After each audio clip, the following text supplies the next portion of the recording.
자체를 주제로 몇 주간을 살펴보았습니다. 고난주일 때부터 그랬죠. 성경을 응하게 하려 합니다. 부활주일에는 성경대로 죽으시고 성경대로 부활하신. 지지난주 말씀은 요나의 표적, 지난주 말씀은 말씀이 가장 중요한 표적이다. 말씀이 가장 중요한 표적입니다. 다른 무엇이 하나님의 백성에게 더 있어야 하는 게 아닙니다. 살아계신 하나님의 말씀, 우리에게는 이 말씀이 있으면 아무런 부족함이 없는 것입니다. 말씀이 곧 우리 주님이시기 때문입니다. 이번 주부터는 다시 그동안 이어서 살펴보았던 성경 이야기를 진도대로 다시 나가보겠습니다. 오늘부터는 사사기를 나갈 차례죠. 하나님께서 아브라함에게 약속하셨던 약속의 땅 가나안을 차지하는 전쟁, 이 전쟁은 하나님의 전쟁입니다. 하나님은 말씀하시고 하나님의 백성은 말씀대로 순종하면 그것으로 끝입니다. 이 율법책을 내 입에서 떠나지 말게 하며 주야로 그것을 묵상하여 그 안에 기록된 대로 다 지켜 행하라. 이것이 약속의 땅 가나안을 차지하는 비결입니다. 오직 말씀을 사랑하고 그 말씀에 순종하는 것이 하나님의 임재와 축복을 누리는 길입니다. 여기서 구약과 신약의 연결점을 간단히 알고 갈 필요가 있습니다. 약속의 땅 가나안을 차지하라는 것은 천국을 침노하여 차지하라는 예수님의 말씀과 동일합니다. 약속의 땅 가나안을 차지하는 비결은 가나안의 강력함에 압도되지 않고 오직 말씀대로 순종하는 것입니다. 크신 하나님을 믿는 것, 크신 하나님을 믿는 것, 그게 핵심입니다. 천국을 침노하여 차지한다는 것은 밭의 주인 보아를 차지하기 위해서 내 소유를 팔아 그 밭을 사는 것입니다. 이것은 하나님께서 말씀하시는 대로 믿음으로 순종하는 것을 의미합니다. 눈에 보이는 것으로 판단하고 살아가는 것이 아니라 눈에 보이지 않는 하나님을 믿는 믿음으로 사는 것을 의미합니다. 가나안을 정복하는 것과 천국을 차지하는 것, 이거는 같은 개념입니다. 이거를 생각하시면서 계속 진도를 나가보겠습니다. 우리가 여호수아서를 끝냈었죠. 여호수아서 마지막이 어떻게 마무리되고 있었었죠? 여호수아의 유언으로 끝맺고 있었었죠. 여호수아는 너희가 오늘 섬길 자를 택하라 그랬고 백성들은 오직 하나님을 택하겠노라고 자신했습니다. 그러나 여호수아는 너희가 여호와를 능히 섬기지 못할 것이다 그랬었죠. 그거는 하나님께서 거룩하시고 질투하시는 하나님이기 때문이다 그랬습니다. 과연 여호수아의 예측대로 이 백성은 여호와를 섬기는 일에 실패합니다. 오직 여호와를 택하겠노라고 그렇게 자신했던 이 백성은 가나안에 정착하는 과정을 거치면서 여호와를 바로 버렸습니다. 그들은 그렇게 자신 있게 오직 하나님만을 섬기겠노라고 다짐해놓고 왜 하나님을 버렸을까요? 먼저 그들이 왜 하나님을 버렸을까 하는 그 이유를 같이 살펴보고자 합니다. 우리 본문을 같이 읽겠습니다. 사사기 2장 8절부터 15절입니다. 우리 찾으셨으면 한 절씩 번갈아 읽겠습니다.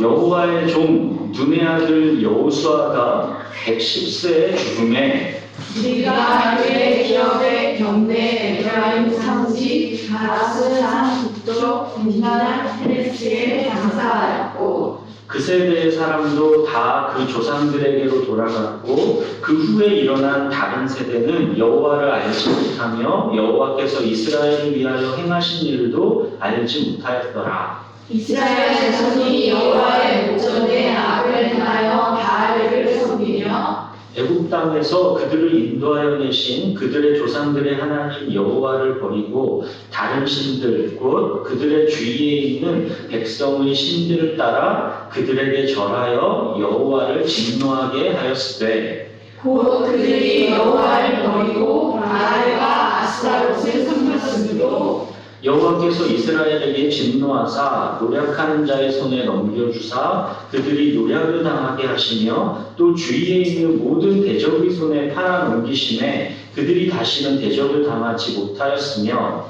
그들이 어디로 가든지 여호와의 손이 그들에게 재앙을 내리시니 곧 여호와께서 말씀하신 것과 같고 여호와께서 그들에게 맹세하신 것과 같아서 그들의 괴로움이 심하였더라. 그들은 오직 하나님만을 섬기겠다라고 그렇게 자신해놓고 결국 왜 하나님을 버렸을까요? 10절에 보시면 그 세대 사람도 다 그 조상들에게로 돌아갔고 그 후에 일어난 다른 세대는 여호와를 알지 못하며 여호와께서 이스라엘 위하여 행하신 일도 알지 못하였더라. 그렇죠? 이게 무슨 말입니까? 그들은 먼저 말씀과 멀어졌다는 것입니다. 하나님이 행하신 일을 알지 못했습니다. 하나님이 어떤 분인지를 알지 못했다는 것입니다. 하나님은 이 백성에게 어떤 분이십니까? 하나님은 이 백성을 애굽 노예 생활에서 구원해내신 하나님이십니다. 내가 너희의 하나님이고 너희는 내 백성이다. 이 언약을 절대로 잊지 마라. 나는 거룩하고 질투하는 하나님이다. 너희는 절대로 다른 신들을 섬기지 말아라. 이것이 하나님의 명령이었죠. 그런데 하나님을 알던 세대의 사람들이 다 죽었고 그 후에 일어난 세대는 하나님을 알지 못했다라고 나왔죠. 하나님의 말씀이 계승되고 있지를 못한 것입니다. 결국 왜 그들이 하나님을 버렸습니까?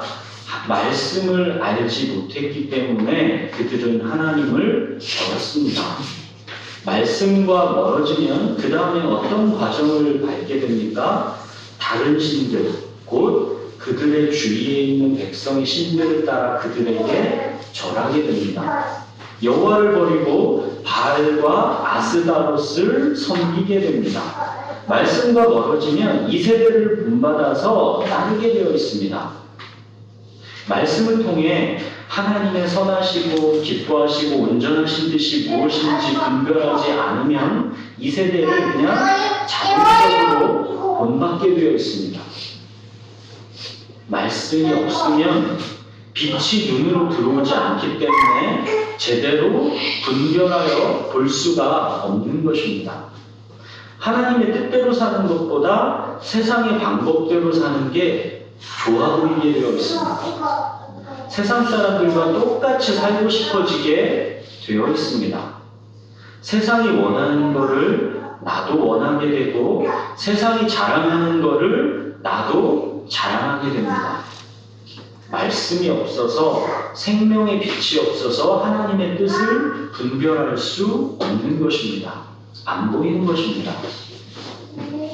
이 세대는 거대한 물결입니다. 거스르지 않으면 물결에 자연스럽게 흘러가게 되어 있습니다. 이 세대의 물결을 거스른다는 것은 그냥 자동으로 되는 게 아닙니다. 생명력이 있어야 물결을 거슬러 헤엄칠 수 있습니다. 생명력이 없으면 그냥 물결에 떠밀려서 가게 되어 있습니다. 죽은 물고기는 둥둥 떠내려가게 되어 있습니다. 생명이 있어야 물결을 거슬러 헤엄칠 수가 있습니다. 자, 그런데 내가 원하지 않는데 억지로 물결에 떠밀려서 가고 있는 것일까요? 천만에요. 전혀 그렇지가 않습니다. 내가 그거를 강력하게 원하는 것입니다. 세대의 물결은 육체와 마음에 원하는 바대로 흘러가게 되어 있습니다. 그렇기 때문에 억지로 떠밀려가는 게 아닙니다. 먹음직도 하고 보암직도 하고 지혜롭게 할 만큼 탐스럽기도 하는 게 세상의 물결입니다. 그래서 내가 그거를 원하는 것입니다. 이스라엘 백성이 왜 여호와를 버리고 바알과 아스타롯을 택했을까요?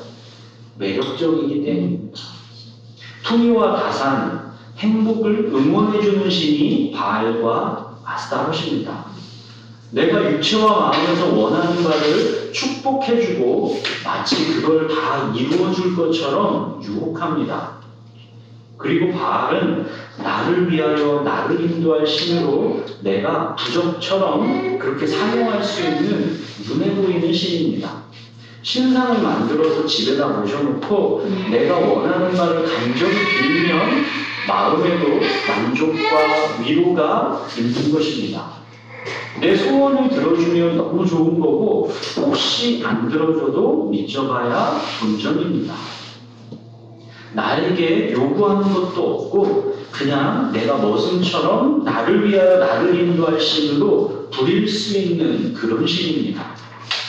거칠고 힘든 세상 의지해서 살기에 딱 좋은 그런 신입니다. 가난한 족속들도 그 신을 섬기면서 행복하게 잘 사는 것처럼 보입니다. 많은 사람들이 택한 길이니까 왠지 잘못되지 않은 것 같고 안심도 됩니다. 남들처럼 나도 그렇게 사는 것이니 마음의 긴장과 갈등도 별로 없습니다. 그야말로 바알과 아스타롯은 가성비가 좋은 신입니다. 노력 대비 효과가 아주 좋아 보이는 신입니다. 자기 소견에 좋은 대로 행복을 추구하는 것을 응원해주는 신, 그런 신이 인기가 좋은 것입니다. 더욱이 하나님을 배신했다고 양심의 가책을 느끼지 않아도 되는 것은 그 바알 신을 하나님이라고 여기면 되는 겁니다. 그러면 나는 바알 신을 섬기고 있으면서도 하나님을 섬긴다고 그렇게 생각하게 되는 것입니다.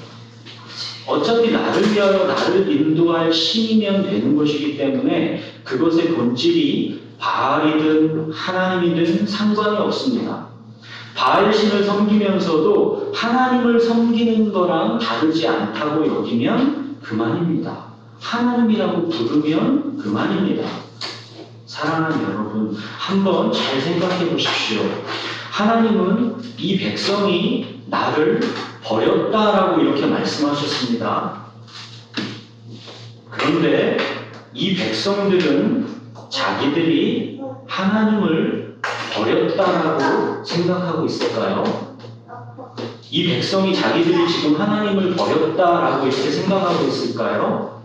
이 백성은 바알 신을 섬기면서도 그거를 하나님이라는 이름을 붙여놓고 그것이 하나님이다 여기고 살고 있기 때문에 하나님을 믿는 신앙을 갖고 있다라고 여기고 있는 것입니다. 이 백성은 지금 하나님을 버렸다라고 생각하고 있지 않습니다. 교회를 다니면서도 하나님을 섬기는 것이 아니라 사실은 바알 신을 섬기고 있을 수가 있습니다. 아니, 그런 경우가 무수하게 많습니다. 말씀을 잃어버리면 여호와가 행하신 일들을 기억하지 않으면 사람은 자기 소견에 좋은 대로 행하게 되어 있습니다. 그게 행복의 길이라고 믿고 그 길을 추구하게 되어 있습니다. 그러면서도 하나님을 믿는다라고 착각할 수 있습니다. 그런데 여기서 하나님이 개입하십니다. 그들이 언약 백성이기 때문에 개입하십니다. 하나님 아브라함에게 언약하셨던 그 언약에 스스로 묶여 계신 하나님의 그 신실하심 때문에 이 백성에게 개입하신 것입니다. 이 개입이 어떤 형태로 나타납니까? 우선 그들의 고통을 당하게 하십니다.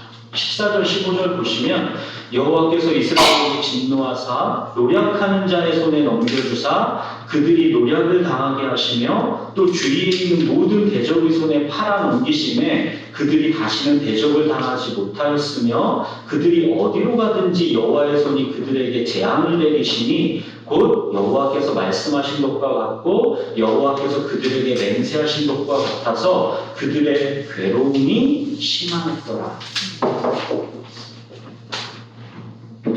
여기서 잠깐 그런 생각이 안 드십니까? 그냥 내버려 두시면 안 되나? 가난한 다른 족속들처럼 그렇게 그냥 내버려 두시면 안 되나?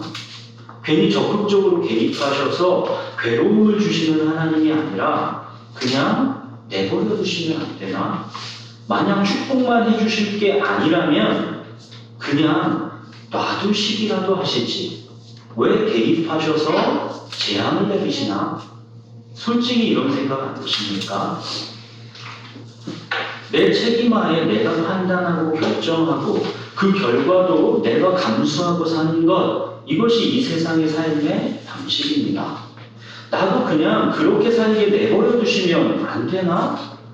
그런 생각 안 드십니까? 여기서 우리가 모르는 결정적인 한 가지가 있습니다. 그 결과를 내가 감수한다. 이게 무엇인지를 모르는 것입니다. 기독교는 멸망과 심판을 믿지 않으면 거기서 한 발짝도 나아가지 못합니다. 그 결과를 내가 감수할 수 있는 그런 게 절대 아니라는 것입니다. 단지 내가 판단하고 결정한 게 잘못되었으면 그냥 이렇게 살다가 죽으면 되지 뭐, 이게 결코 아니라는 것입니다. 한 번 죽는 것은 사람에게 정하여진 것이요 그 후에는 심판이 있습니다. 아담이 선악과에서 실패한 이후 인간은 죽는 것이 정해졌으며 그 후에는 반드시 심판이 있습니다. 그 심판은, 그 멸망은 결코 내가 감수할 수 있는 게 아닙니다. 그렇게 호기롭게 내가 잘못 산 것이니까 내가 감수하겠다 하는 그럴 수 있는 게 결코 아니라는 것입니다. 그런 것이었으면 이 저주와 절망에서 우리를 구원해내기 위해서 하나님의 아들이신 예수 그리스도께서 십자가에서 왜 죽으셔야 했겠습니까? 멸망과 심판은 결코 그렇게 우리가 호기롭게 인간이 감수할 수 있는 게 아닙니다. 구원은 인간에게 아주 절박한 필요입니다. 이게 얼마나 두렵고 절박한 필요인지는 하나님의 아들이신 예수 그리스도의 십자가를 바라보시면 됩니다. 그 두렵고 절박한 필요에 대한 상응하는 대가는 하나님의 독생자의 십자가 처형입니다. 멸망과 심판은 그렇게 인간이 호기롭게 감수할 수 있는 그 무엇이 결코 아닙니다. 그래서 하나님은 아브라함과 언약을 맺으시고 이 구원의 길을 준비해 오신 것이고 결국엔 그 언약대로 하나님의 아들이신 예수 그리스도께서 이 땅에 오게 하신 것입니다. 오셔서 십자가에서 그 죄의 값, 멸망과 심판을 대신할 값을 다 지불하신 것입니다. 바로 이 백성은 그 언약 백성인 것입니다. 그래서 하나님은 이 백성을 그냥 내버려 두실 수가 없는 것입니다. 사랑하는 여러분, 하나님의 은혜는 바로 이 내버려 두지 않는 것, 이것이 은혜입니다. 이것이 하나님께서 창세전 택하신 언약 백성에게 베푸시는 은혜입니다. 이게 하나님의 언약적 사랑 헤세드입니다. 로마서에 보면 거꾸로 이 내버려 둔다는 게 얼마나 무서운 말인지가 나옵니다. 하나님의 진노, 정말 하나님의 이 극한의 분노와 진노는 내버려 둔다입니다. 로마서는 하나님께 나오지 않고 끝까지 고집하며 자기 육체와 마음에 원하는 바대로 사는 것을 고집하는 죄인들을 향한 진노에 대한 표현을 이 내버려 둔다라는 말로 3번 반복해서 사용합니다.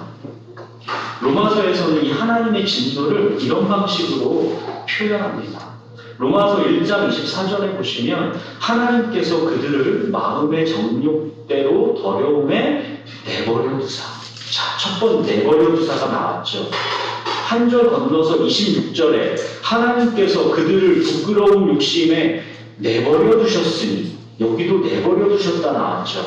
한 절 건너 28절에 그들이 마음에 하나님 두기를 싫어하며 하나님께서 그들을 그 상실한 마음대로 내버려 두사. 내버려 두사, 이 3번 반복해서 나오는 겁니다. 3번 반복해서 성경에 나오는 거면 이거는 가장 강조하는 것입니다. 사랑하는 여러분, 하나님의 진노의 끝은 내버려 두심입니다. 이것이 가장 무서운 하나님의 진노입니다. 이건 다른 말로 하면 그만큼 마지막 날의 멸망과 심판은 인간이 감당할 수 있는 그런 고통과 공포가 아니라는 뜻입니다. 멸망과 심판으로 가도록 내버려 두신다는 것은 하나님의 극단의 진노이고 분노입니다. 하나님은 당신의 언약 백성을 그래서 내버려 두실 수가 없는 것입니다. 이것이 하나님의 언약적 사랑 헤세드입니다. 너는 내 백성이고 나는 너희의 하나님이다. 이 언약 관계가 맺어졌기 때문에 하나님은 끝까지 이 백성을 놓지 않으시는 것입니다. 내버려 두시지 않는 것입니다. 내 백성이 나를 떠나 돌아섰지만 내 사랑이 내 백성을 포기 못하니 내 모든 것 내어주고 나 그들을 얻으리라. 이 백성을 그래서 하나님께서 내버려 두시지를 않는 것입니다. 어떻게 하셨습니까? 14절 15절 여호와께서 이스라엘에게 진노하사 노략하는 자의 손에 넘겨주사 그들이 노략을 당하게 하시며 또 주위에 있는 모든 대적의 손에 팔아넘기심에 그들이 다시는 대적을 당하지 못하였으며 그들이 어디로 가든지 여호와의 손이 그들에게 재앙을 내리시니 곧 여호와께서 말씀하신 것과 같고 여호와께서 그들에게 맹세하신 것과 같아서 그들의 괴로움이 심하였더라. 내버려 두시지를 않는 것이죠. 그들의 괴로움이 심하였더라. 이것이 하나님의 은혜입니다. 이 점을 생각해 보셨습니까? 괴로움이 심하게 되는 것이 하나님의 큰 은혜입니다. 우리는 짧은 이 땅에서의 이 육체의 삶만을 생각하니까 계산법이 항상 틀린 것입니다. 내버려 두시고 이 땅에서 만족하고 행복한 것이 훨씬 이익으로 보이지요.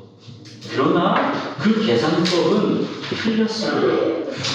멸망과 심판을 계산에 넣지 않은 것입니다.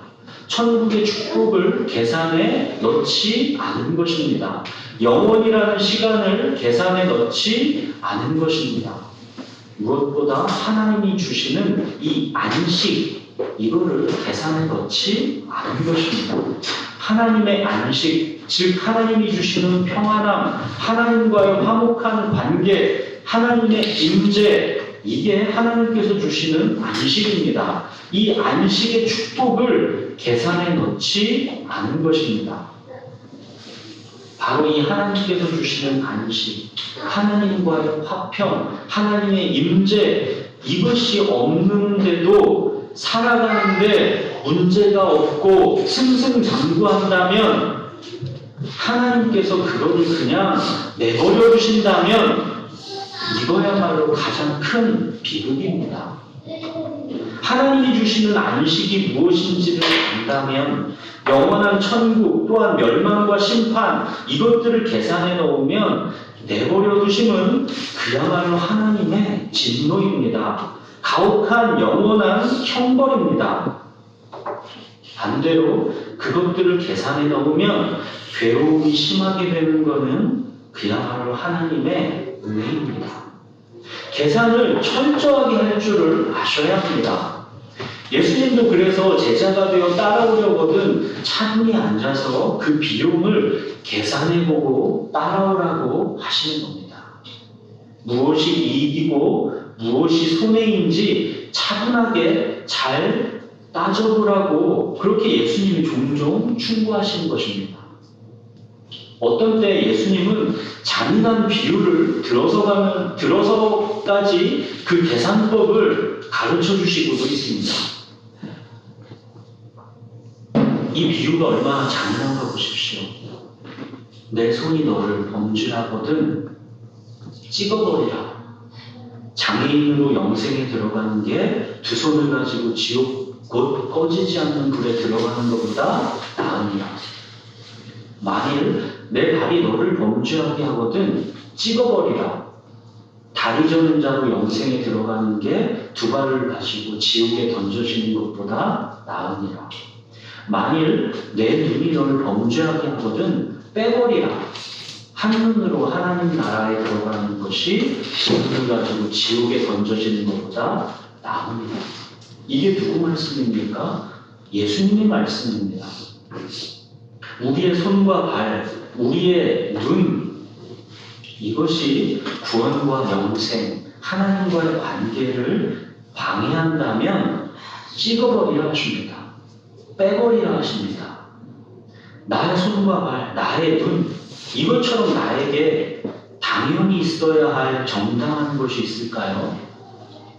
손과 발, 눈, 이거는 나에게 당연히 있어야 하는 거 아닙니까? 당연히 있어야 되는 겁니다. 있어야 하는 것, 이거 너무도 당연한 것입니다.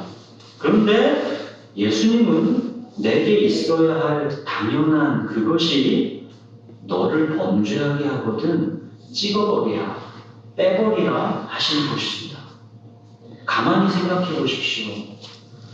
내 감정, 내 자존심, 내 욕심, 그 어떤 것이 내 손과 발, 내 눈, 이 내 몸보다 귀할까요? 예수님은 눈에 보이지 않는 감정, 자존심, 욕심, 그런 추상적인 것을 지금 말씀하시는 게 아닙니다. 내 손과 발, 내 눈입니다. 하나님 나라에 방해가 되는 것이면 그거를 찍어버리고 빼버리라 하시는 것입니다. 내 감정, 내 자존심, 내 욕심, 자기 주장, 자기 정당성, 이런 추상적인 것들은 더 말할 필요도 없는 것입니다. 우리를 어둠 속으로 몰고 가서 하나님과의 화평을 깨버리는 그 무엇, 그게 무엇이든 찍어버리고 빼버려야 한다는 것입니다. 잠깐 그러다가 또 괜찮아지니까 이게 나인데 어쩔 수 없지, 그러면서 자기 연민, 자기 사람으로 관대하게 바라보지 말고 심각하고 철저하게 찍어버리고 빼버리라는 것이 예수님의 말씀입니다.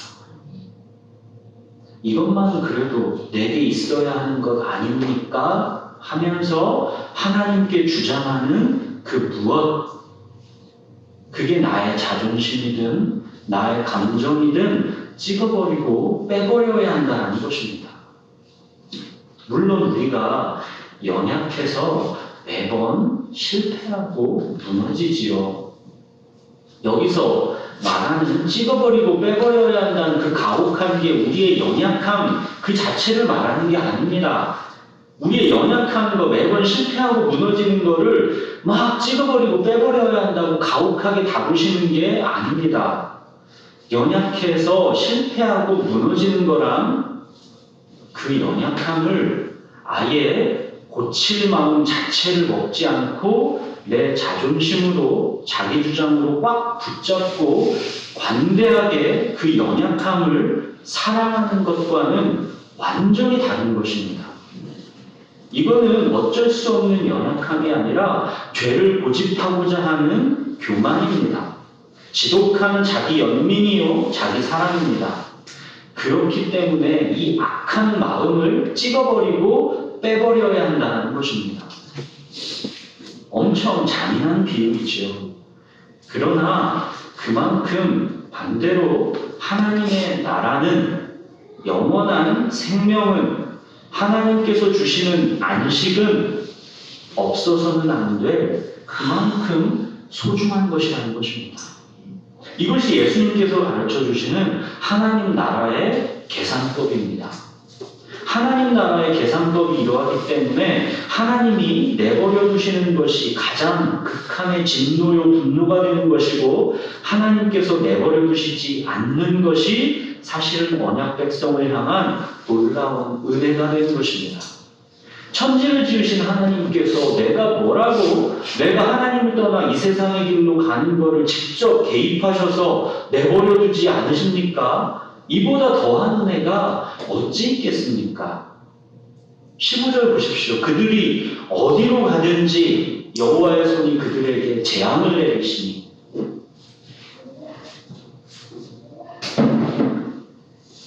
어디로 가든지 재앙을 내리신답니다. 이 내버려 두시지 않는 은혜, 이게 여기서 보이십니까? 어디로 가시든지 재앙을 내신다는 거, 이게 사랑인 게 보이십니까? 이것이 언약적 사랑, 헤세드의 동전의 양면임이 보이십니까? 그들이 어디로 가든지, 이 말을 주목해 보십시오. 이거 많이 듣던 말 아닙니까? 어디로 가든지. 하나님께서 야곱이 에서를 피해 도망가던 때 베델에서 야곱에게 주신 언약입니다. 내가 너와 함께 있어 내가 어디로 가든지 너를 지키며 너를 이끌어 이 땅으로 돌아오게 할지라. 내가 내게 허락한 것을 다 이루기까지 너를 떠나지 아니하리라. 이게 야곱에게 주신 언약입니다. 내가 어디로 가든지 복 주시겠다. 결국은 이 땅으로 돌아오게 하겠다. 나의 안식으로 너를 반드시 이끌어오겠다. 너를 결코 떠나지 않겠다. 이게 언약하신 하나님입니다. 그런데 15절 보십시오. 이번에는 거꾸로 그들이 어디로 가든지 재앙을 내리신답니다. 똑같은 것이죠. 이게 야곱에게 주신 그 언약, 내가 어디로 가든지 복 주겠다 하신 그 약속을 이행하고 계신 것입니다. 그 약속을 지키고 계신 것입니다. 그게 보이십니까? 내버려 두시지 않는 언약적 사랑입니다. 하나님은 언약적 사랑에 묶여 있으시기 때문에 그 언약을 이루시기 위해서 내버려 두시지 않는 것입니다. 그들이 어디로 가든지 재앙을 내리시는 것, 이것 또한 하나님의 언약적 사랑, 헤세드입니다.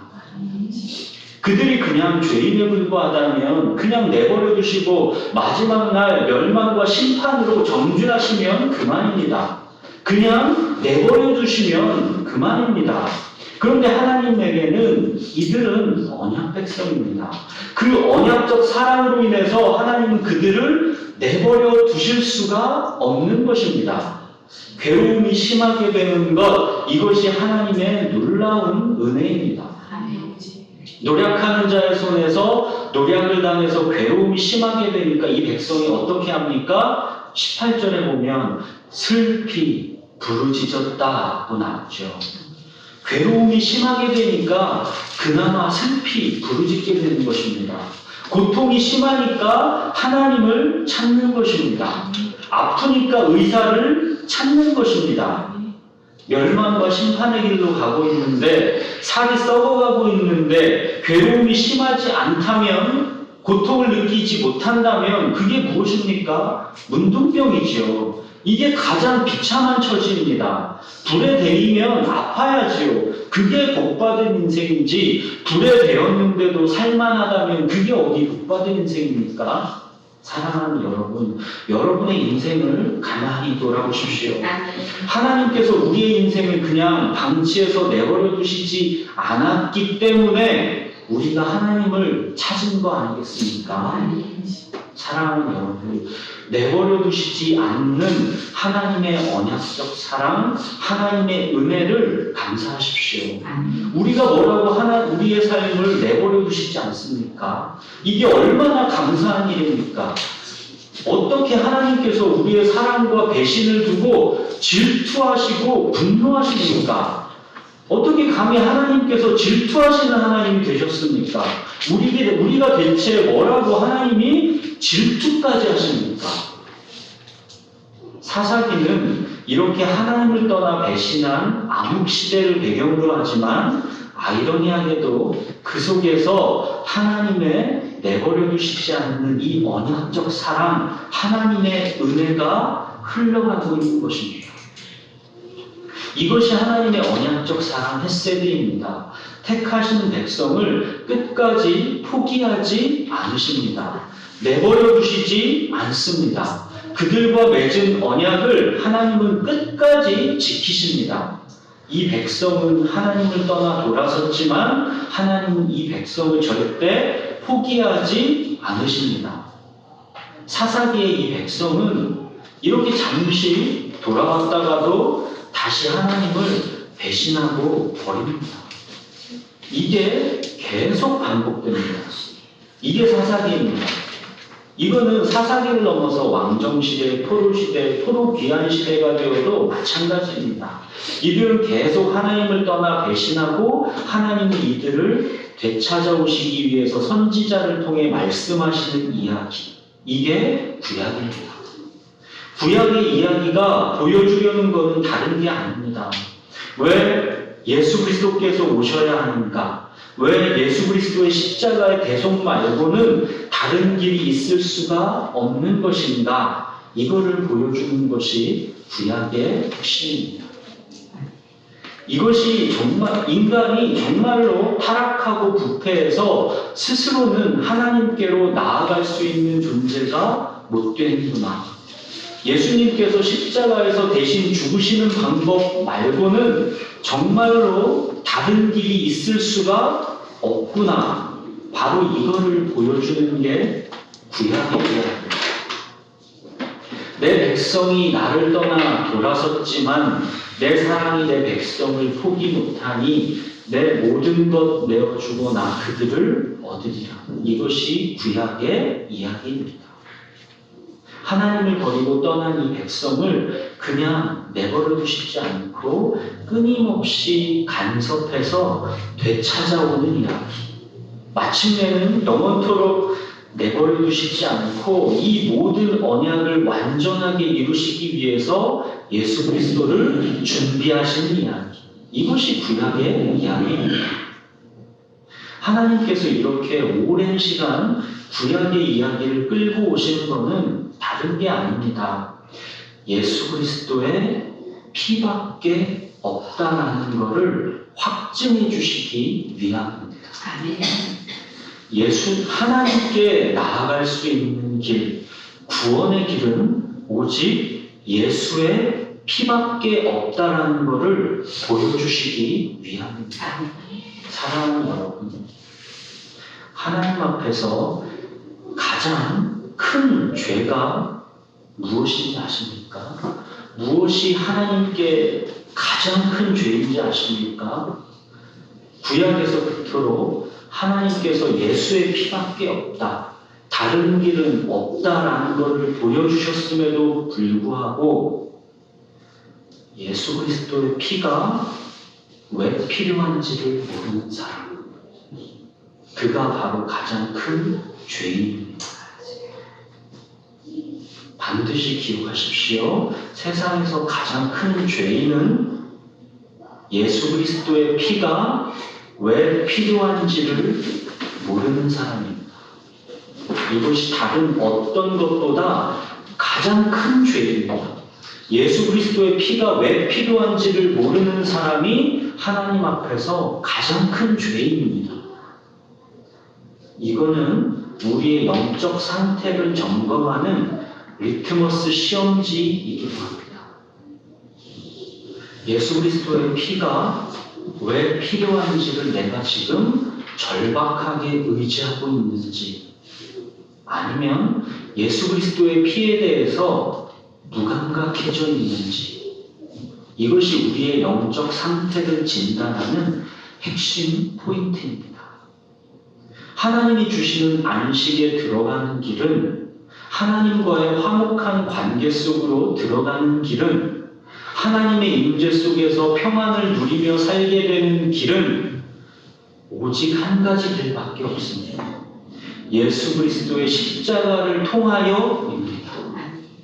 그런데 예수 그리스도의 피가 왜 필요한지를 모른다라는 것, 예수 그리스도의 피에 무감각하다라는 것, 결국 무엇입니까? 하나님이 주시는 안식이 필요 없다라는 뜻입니다. 하나님의 임재가 그렇게 별로 소중하지 않다라는 뜻입니다. 하나님이 주시는 평안이 없이도 살만하다는 뜻입니다. 결국 하나님이 내게 별로 필요가 없다라는 뜻입니다. 그래서 이것이 가장 큰 죄인 것입니다. 사랑하는 여러분, 사사시대의 이 패역한 백성을 보면서 우리는 경계의 본으로 삼으셔야 합니다. 하나님은 약속의 땅 가나안을 이 백성에게 주셨고 그 땅을 차지하기 위해서는 그 땅의 주민과 언약을 맺지 말며 그들의 재단을 헐어야 한다라고 하셨습니다. 이 세대를 본받지 마십시오.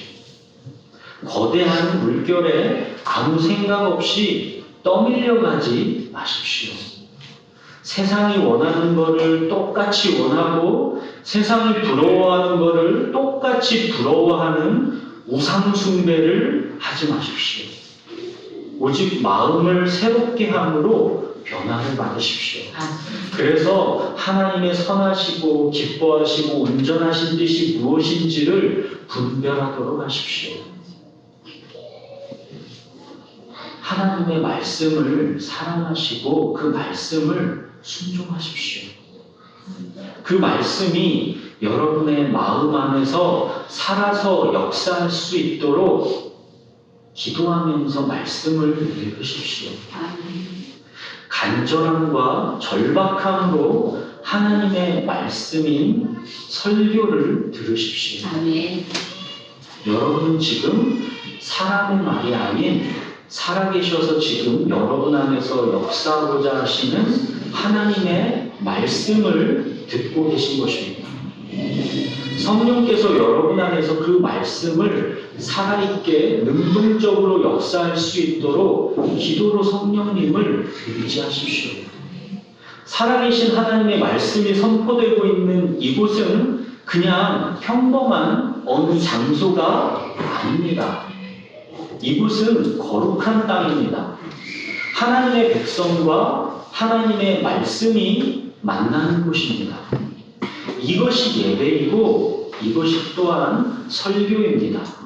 이 거룩한 땅, 예배의 장소에서 우리는 마땅히 우리의 신을 벗어야 합니다. 우리의 거룩하지 않은 모든 것들을 벗어버리고 두려움과 떨림으로 하나님 앞에 서야 하는 것입니다. 이것이 예배입니다. 사랑하는 여러분, 말씀을 듣지 않으면 하나님을 버리게 되어 있습니다. 다른 신을 쫓게 되어 있습니다. 이 세상의 풍속을 따르게 되어 있습니다. 예수님은 너희가 계산을 똑바로 하라고 당부하셨습니다. 여러분의 계산에 이 육체의 상만을 놓고 하시는 어리석음을 범치 마시기 바랍니다. 우리의 계산에는 멸망과 심판, 천국의 상급, 생명의 영원함, 이런 것들이 정말로 중요하게 여겨져야 한다는 것을 잊지 마십시오. 그 무엇보다 하나님의 안식, 이거를 여러분의 계산에 반드시 넣으셔야 합니다. 하나님의 임재와 평안, 이것이 없으면 단 하루도 숨쉬기가 힘들어야 그것이 그리스도인의 지극히 당연한 삶입니다. 하나님의 임재와 평안, 그렇게 하나님이 느껴지지 않는데도 내가 숨쉬고 사는 게 별로 지장이 없다면 그거는 구원받은 하나님의 자녀가 아니든지 아니면 심각한 영적인 병에 걸려있든지 둘 중에 하나입니다. 이 세대를 본받는 것은 하나님을 버리는 것입니다. 하나님을 나를 위하여 나를 인도할 신으로 여기는 것은 하나님을 버리는 것입니다. 이 세대의 요구가 아무리 먹음직도 하고 보암직도 하고 지혜롭게 할 만큼 탐스럽기도 해도 하나님을 버리지 않는 저와 여러분이 되기를 바랍니다. 우리가 지금 어떤 영적 상태인지를 점검해 보십시오. 우리가 하나님과 어떤 관계인지를 점검해 보십시오. 그 점검은 다른 거 없습니다. 예수 그리스도의 피가 왜 필요한지에 대해서 내가 무감각하다면 그것이야말로 가장 영적으로 피폐한 상태입니다. 이 세대를 본받아 그 물결에 따라 흘러가고 있다는 뜻입니다. 사랑하는 여러분, 우리가 마음을 강팍하게 하여 끝까지 고집하며 내 육체와 마음의 원하는 바를 따라 살려고 할 때 그때 만약 하나님이 내버려 두시지 않는다면, 신이 괴롭게 하신다면 그것이야말로 하나님의 한없는 은혜입니다. 예수 그리스도의 십자가를 바라보게 해주기 때문입니다. 내버려 두시지 않는 은혜, 그 하나님의 언약적 사랑 헤세드를 헛되이 하지 마십시오. 십자가를 의지해서 날마다 하나님께 나오십시오. 하나님과의 화목한 관계 속으로 날마다 들어오십시오. 하나님과의 친밀한 관계보다 소중한 것은 없습니다. 하나님께서 주시는 이 진정한 안식으로 들어오십시오. 그러기 위해서 믿음으로 말씀을 받으시고 그 말씀이 우리 안에서 살게 하십시오. 말씀 더하기 믿음은 안식입니다. 우리 기도하겠습니다.